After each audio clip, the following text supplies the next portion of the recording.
Good morning friends, આગળ આપણે video બનાવી ચૂક્યા હતા, એને જ આપણે રિપીટ કરી રહ્યા છે. શૈક્ષણિક મનોવિજ્ઞાનની અંદર સાયકોલોજીનો અર્થની વિશેની આગળ આપણી ચર્ચા અધૂરી રહી ગઈ હતી અને આપણે આગળ લઈ જઈએ છીએ. ઇતિહાસ એટલે કે અર્થના ઇતિહાસના તબક્કે જોવા જઈએ તો મનોવિજ્ઞાનની જુદી જુદી રીતે અર્થનો વિચાર કરવામાં આવ્યો હતો. એમાં 5 મેં મોસ્ટ આઈએમપી વિકલ્પમાં પૂછાય છે, એ અગાઉ મેં કહી ચૂકી હતી, ફરીથી પાછી કહું છું.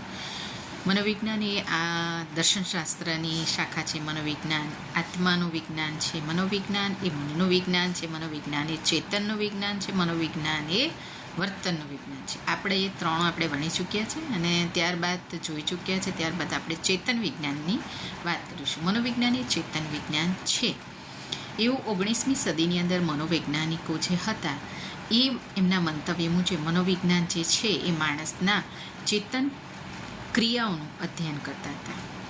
તેઓનું માનવું એ હતું કે ચેતન જે છે, ચેતના જે છે એ માણસના વર્તનને પ્રેરક બળ તરીકે માનતા હતા. પણ એની કોઈ ચેતનાની કોઈ નિશ્ચિત પરિભાષા નક્કી ન કરી શક્યા. એનું પાછળના વિદ્વાનોનું માનવું એ છે કે 3 પ્રકારનું આપણું જે ચેતન હોય છે, એક ચેતન મન, એક અચેતન મન અને એક અર્ધચેતન મન. અને એના કારણે એનું જે છે એ માણસના વર્તન ઉપર અસર કરતું હોય છે.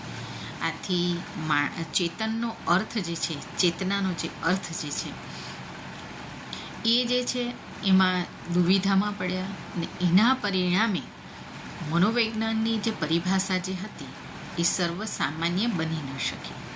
આગળની વિડીયો જે છે એ મનોવૈજ્ઞાન વર્તનનું વિજ્ઞાન છે એ, અને મોસ્ટ આઈએમપી ટોપિક છે એટલે ધ્યાનમાં રાખશો. આગળ લાઈક, શેર, કોમેન્ટ અને ફોલો અને સબસ્ક્રાઈબ કરજો.